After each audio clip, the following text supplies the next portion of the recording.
अस्सलाम वालेकुम नाज़रीन, मैं हूँ इकरामुल्लाह जोया और आज इस वीलॉग में आपको आज की जो अहम समाअत है जिसमें पाकिस्तान तहरीक इंसाफ को इंतखाबी निशान बल्ला देने के हवाले से जो सुप्रीम कोर्ट में समाअत हुई है उसके हवाले से आज मेरे साथ सुप्रीम कोर्ट के जो साफ़ी मौजूद हैं और सुप्रीम कोर्ट की समाअत बाकायदा तौर पर सुनते हैं और बड़ा गहरी ग्रिप जो है वो सुप्रीम कोर्ट के समाअतों पर रखते हैं। अहमद फवाद मेरे साथ मौजूद हैं। अस्सलाम वालेकुम अहमद साहब, कैसे मिजाज हैं?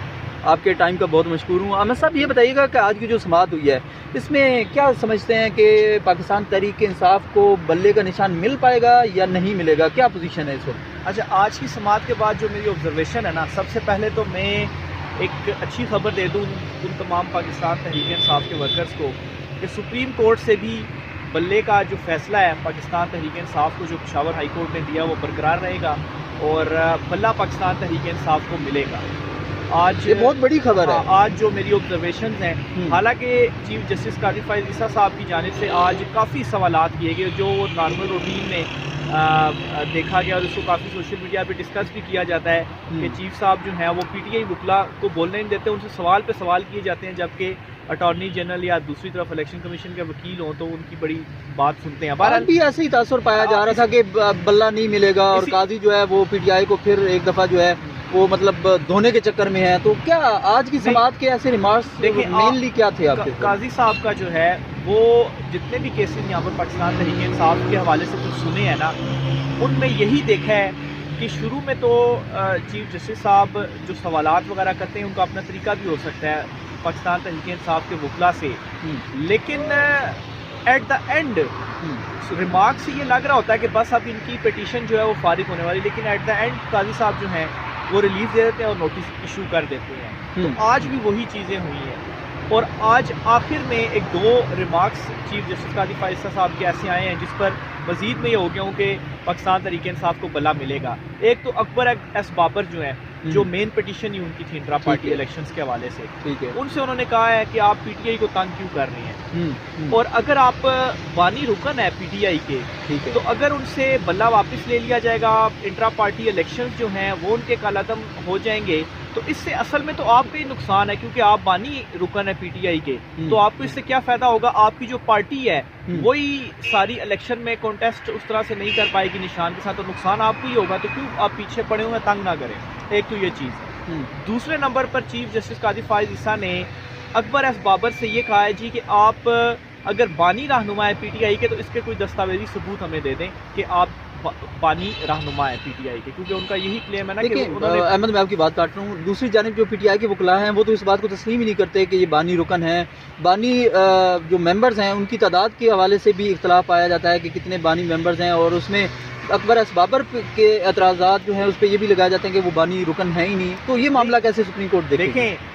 वो तो पीटीआई का मौक़िफ़ है, लेकिन इस तरफ इनका मौक़िफ़ तो ये नहीं है ना। ये तो कहते हैं ना कि हम पीटीआई के बानी रुकन है, तो उसी पर कहा जी कि आप दस्तावेज दिखा दें कि आप बानी रुकन है पीटीआई। ठीक है, तो इससे क्या फ़र्क पड़ेगा? बानी रुकन अकबर एस बाबर जो है वो अगर ये सबूत कर पाते हैं सुप्रीम कोर्ट में कि वो बानी रुकन है, तो उससे केस में क्या नौयत में तब्दीली आएगी? उनका क्लेम यही है ना कि वो बानी रुकन है और उनको जो है वो पार्टी से अलहदा किया गया, लेकिन अगर वो सबूत नहीं दे पाते इस चीज़ का कि वो बानी रुकन है तो उनके सारे एलिगेशंस जो हैं वो फिर धरे के धरे रह जाएंगे। इसी बेस के ऊपर तो ये सारी चीज़ें वो एलिगेशंस लगा रहे हैं कि हमने पार्टी बनाई और हमने ये किया और हमने वो किया और बस खान को हमने ही सब कुछ किया, तो बुनियाद ही ख़त्म हो जाएगी, तो फिर आगे किस चीज़ के ऊपर चला जाएगा। फिर एक और चीज़, आज जो कि हामिद खान साहब जो पाकिस्तान तहरीक इंसाफ के वकील हैं, उन्होंने एक अपना जो नुक्ता बयान किया या एक दलील उन्होंने जो बयान की है उसने इस सारे के सारे केस को उड़ा के रख दिया है। उन्होंने ये कहा है हामिद खान साहब ने कि इलेक्शन कमीशन इस केस में अपील ही दायर नहीं कर सकता। बिल्कुल, ये इलेक्शन एक्ट के ऊपर उन्होंने जो है वो इलेक्शन एक्ट के ऊपर नहीं, असल में इलेक्शन कमीशन ने पहले फैसला दिया था, फैसला पेशावर हाई कोर्ट में चैलेंज हुआ, फिर पेशावर हाई कोर्ट का फैसला जो था वो सुप्रीम कोर्ट ऑफ पाकिस्तान में इलेक्शन कमीशन ने चैलेंज किया। अब देखें, अब आपने इसको मैं थोड़ा सा एक एग्जांपल के साथ आपको समझाने की कोशिश करता हूँ, फिर समझ आएगी कि ये जो हामिद खान साहब का पॉइंट है इसने कैसे सारे केस को उड़ा के रख दिया। देखें, एक ट्रायल कोर्ट है, वहाँ पर एक केस का ट्रायल चलता है, फर्ज करें हम दोनों का केस चलता है, आप मेरे खिलाफ केस करते हैं, हमारा ट्रायल चलता है, ठीक है, जो फैसला है वो मेरे मुखालिफ, आपके मुखालिफ आ जाता है और मैं उसको आगे हाई कोर्ट में चैलेंज कर देता हूँ, ठीक है, और वहाँ पर केस चलते हैं, हाई कोर्ट मेरे हक में फैसला दे देती है, ठीक है। और फिर उसके बाद सुप्रीम कोर्ट में कौन फैसला चैलेंज करेगा? मेरे और आपके दरमियान मामला था तो फैसला आप सुप्रीम कोर्ट में चैलेंज करेंगे। ऐसा तो नहीं होगा कि वो जो ट्रायल कोर्ट का जज है वो उठकर सुप्रीम कोर्ट में अपील दायर कर देगा कि ये फैसला जज अपने खिलाफ कैसे वो कर सकता है कि वो अपने फैसले के खिलाफ जाकर सुप्रीम कोर्ट से कैसे रिव्यू कर सकता है? जज तो मुतासरा फरीक नहीं होता, मुतासरा फरीक या आप होंगे या मैं होऊंगा, आपने मेरे खिलाफ केस किया या मैंने आपके खिलाफ केस किया, तो इसमें भी यही हुआ। इलेक्शन कमीशन में दरखास्त गुजार कौन था? अकबर एस बाबर था और पीटीआई के अगेंस्ट उनकी दरखास्त थी, इलेक्शन कमीशन ने फैसला दिया। अच्छा, फिर उसके बाद जब हाई कोर्ट में मैटर गया, पेशावर हाई कोर्ट में वो चैलेंज वगैरह सारा हुआ, पाकिस्तान तहरीक इंसाफ को बल्ला जो है वो वापस मिला, तो यहाँ पर तो पीटीआई ने अपील में वो गए थे और इलेक्शन कमीशन को उन्होंने फ्रीक बनाकर नोटिस जारी करके उनका मौक़िफ़ लिया था। लेकिन अगर यहाँ पर किसी ने दरखास्त दायर कर दी थी सुप्रीम कोर्ट में तो वो तो मुतासरा फरीक अकबर एस बाबर कर सकते थे।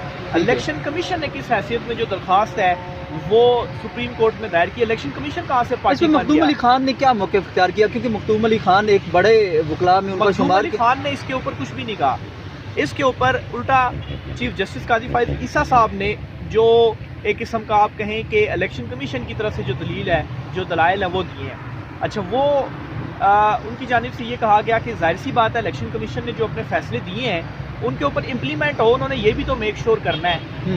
ये चीफ जस्टिस काजी फायद ईसा साहब ने ये चीज़ कही। अच्छा, अब इस तरह से इस मंतक को देखा जाए तो इस तरह से तो सुप्रीम कोर्ट से भी एक फैसला केपी और पंजाब इलेक्शंस का आया था, वो भी नहीं हुए, तो क्या सुप्रीम कोर्ट ने मेक श्योर किया कि वो हो? तो उसमें अमल दरामद की बात जो है वो आज भी अमल दरामद की बात जो है वो समात में काबिल ज़िक्र हुई, तो फैसलों पर अमल दरामद जो है वो नहीं होता। जैसे आप अभी इलेक्शन की बात कर रहे हैं, इलेक्शन का जो फैसला है उस पर इलेक्शन नहीं हुआ वक्त पर, तो क्या अभी अगर यहाँ पर सुप्रीम कोर्ट में ये फैसला दे दिया जाता है, जैसे कि आप बता रहे हैं कि आपको उम्मीद आ रही है कि पाकिस्तान तहरीक इंसाफ के जो वर्कर्स हैं और पाकिस्तान तहरीक इंसाफ के लिए बल्ला जो है उनको मिल जाएगा, नवीद सुना रहे हैं आप, और ये ऐसा ही होता है और बल्ला मिल जाता है, उसके बाद नेक्स्ट इलेक्शन कमीशन के पास क्या फॉर्म बच जाता है? क्या वो रिव्यू में जाएंगे या क्या करेंगे वो? नहीं, देखें, इसके बाद तो कोई उनके पास फोरम नहीं बच जाता। और अच्छा, इसमें मैं आपको एक चीज़ ये भी क्लियर करता चलूँ कि जो फैसला आएगा वो इतना सिंपल नहीं होगा, इसमें कुछ टेक्निकल जो चीज़ें हैं वो रखी जाएंगी। इस हद तक ज़रूर रिलीफ मिल जाएगा कि बल्ला मिल जाए पाकिस्तान तहरीक इंसाफ को, वो इलेक्शन लड़ें, क्योंकि शेड्यूल अनाउंस होने के बाद किसी पार्टी से बल्ला लेना ये सरासर आप ज्यादा इसको कहें। ये हो सकता है कि सुप्रीम कोर्ट ऑफ पाकिस्तान बल्ला वापस दे दे, लेकिन ये कहे कि इलेक्शंस के बाद आप इंट्रा पार्टी इंतखाबात अपने नए सिरे से करवाएं। उसमें भी फिर जीत तो पीटीआई की होगी, देखिए उनको जब उनको बल्ला मिल जाएगा, इंतखाबी निशान उनको मिल जाएगा, उनके लिए तो उनका काम होगा। उसके बाद अगर इंट्रा पार्टी इलेक्शन होता है तो उस पर बाकी जो जमातें हैं वो एतराज़ नहीं करेंगी कि देखिए हमारा जो इंट्रा पार्टी इलेक्शन है वो इलेक्शन से पहले हो रहा है और हमें उससे हो रहा है, और पाकिस्तान तहरीक इंसाफ जो लाडली तस्वर की जाएगी या उसके लिए क्या ऐसा मौके इख्तियार किया जाएगा कि वो इलेक्शन के बाद जो है वो इंटर पार्टी इलेक्शन करेंगे? आपको बताऊं, ये भी आज इस हवाले से भी थोड़ा सा जिक्र हुआ। जस्टिस मोहम्मद अली मजहर साहब जो हैं उन्होंने इलेक्शन कमीशन के वकील से पूछा कि ये पीटीआई के इंट्रा पार्टी इलेक्शंस तो आप लेकर आ गए और सवालात उठा रहे हैं कि ये ऐसा नहीं हुआ, वैसा हुआ है, ऐसा हुआ है, वैसा हुआ है, तो और भी बहुत सारी जमातें हैं, उन जमातों के जो इलेक्शंस हैं वो किस तरीके से हुए हैं? तो मैं आपको बताऊं, कोई भी जमात ऐसी नहीं है जिनके इंट्रा पार्टी इलेक्शन जो हैं जितनी खामियां निकाली जा रही हैं पीटीआई के, उनके ऊपर वो पूरा उतर सकें। मेरे ख्याल से पीटीआई से भी बुरे उनके इंट्रा पार्टी इलेक्शन हुए होंगे। तो मसला यही है कि सिर्फ एक ही पार्टी का जो केस है वो इस वक्त चली जा रहा है, तो कोई दूसरी पार्टी इसके ऊपर ये नहीं कहेगी कि जिस तरह से आप कह रहे हैं ना कि वो पार्टी बनकर आ जाएगी, क्यों इस तरह का डिसीजन आया, तो उसमें उसकी रीज़न ये होगी कि उनके अपने जो इलेक्शन हैं वो भी इसी तरीके से हुए हैं। नून लीग का भी एक बस नोटिफिकेशन आ जाता है कि इलेक्शन हुए हैं और ये जो है वो सदर है, ये जनरल सेक्रेटरी बन गया, और ये वैसे इसके ऊपर चीफ जस्टिस काजी फायद ईसा ने भी रिमार्क्स ये दिए कि ये कैसे हो सकता है कि तमाम पार्टी में जो अरकान हैं, जो मेंबर्स हैं, वो खुद ही ये कह देते हैं कि हम इलेक्शन में हिस्सा नहीं ले रहे, और जो है वो ऐसा इलेक्शन होता है कि हो सकता है वो वन साइडेड जो इलेक्शन होता है, तो उस पर वो उनका ये कहना था कि देखें पार्टी के लिए इलेक्शन लड़ने के लिए और टिकट के लिए तो लोग लड़ते हैं, तो यहाँ पे ऐसा क्यों नहीं हुआ? उन्होंने बेसिकली ये कहा था कि ऐसा कैसे हो सकता है कि सारे के सारे उम्मीदवार ही बिला मुकाबला मुंतखब हो गए। अच्छा, ये तो इंट्रा पार्टी इलेक्शंस है ना, जहाँ पर तो मतलब है कि आप आम इंतखाबात की अगर बात करें ना, पार्टी के इलेक्शन और आम इंतखाबात में बड़ा फ़र्क रिलीफ होता है। यहाँ पर आज इमरान खान को आप जेल से रिहा कर दे और उनको कंपेन करने की इजाज़त दे देना, तो इन नून लीग को छुपने की जगह नहीं मिलेगी। पूरे मुल्क में 2/3 अक्सर से ज़्यादा इमरान खान लेगा। तो ये तो आम इंतखाबात की मैं बात कर रहा हूँ। तो ऐसा कैसे हो सकता है कि जिसने पार्टी बनाई, जिसके नाम से पार्टी, इमरान खान को माइनस कर दें तो पीटीआई में कुछ भी नहीं है, लोग पीटीआई को वोट नहीं करेंगे। तो इमरान खान एक शख्स को खड़ा कर रहा है अपनी पार्टी में, उसके मुखालिफ कोई खड़ा हो या उसको वो वोट ना करे, यानी कि आम इंतखाबात में लोग इमरान खान को इतना सपोर्ट करेंगे 2/3 अक्सरियत उसको दे दें, तो पार्टी के इलेक्शन में उसके अगेंस्ट कैसे होंगे। तो ये ठीक है चीफ जस्टिस साहब की अपनी जगह पर बात, लेकिन सारी पार्टियों का इसी तरीके से ही होता है। और मेरे ख्याल से ये इंट्रा पार्टी इलेक्शन है, इसमें पार्टी के आइन में और इन चीज़ों में सुप्रीम कोर्ट ऑफ पाकिस्तान का जाना और फिर उसको भी डिफाइन करना, तो इस हद तक मेरा नहीं ख्याल कि सुप्रीम कोर्ट जाएगी या जाना चाहिए इनको।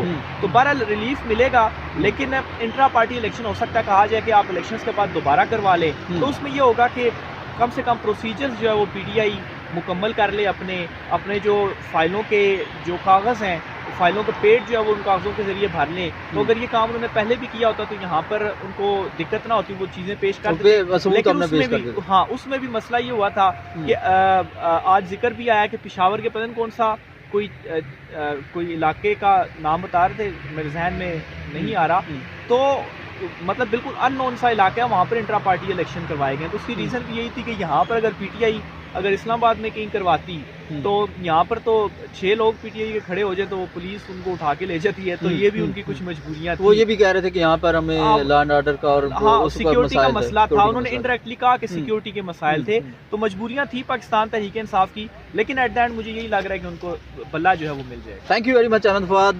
नाज़रीन, जैसा कि अहमद फवाद हमें बता रहे थे कि पाकिस्तान तहरीक इंसाफ को बल्ला मिलने जा रहा है, और आपको नवीद भी सुना रहे थे कि ये जो सुप्रीम कोर्ट है अमेरिका में, आप देख सकते हैं सुप्रीम कोर्ट से एक बहुत बड़ा फैसला जो है वो मुतवक्के है।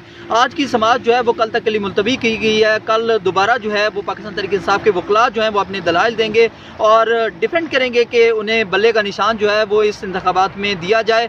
और उम्मीद यहाँ पर कोर्ट रिपोर्टर्स की जानिब से यही जाहिर की जा रही है कि जस्टिस काजी फायजीसा की जानिब से इस दफ़ा रिलीफ जो है वो मिलने जा रहा है और पाकिस्तान तहरीक इंसाफ को बल्ले का निशान मिल जाएगा।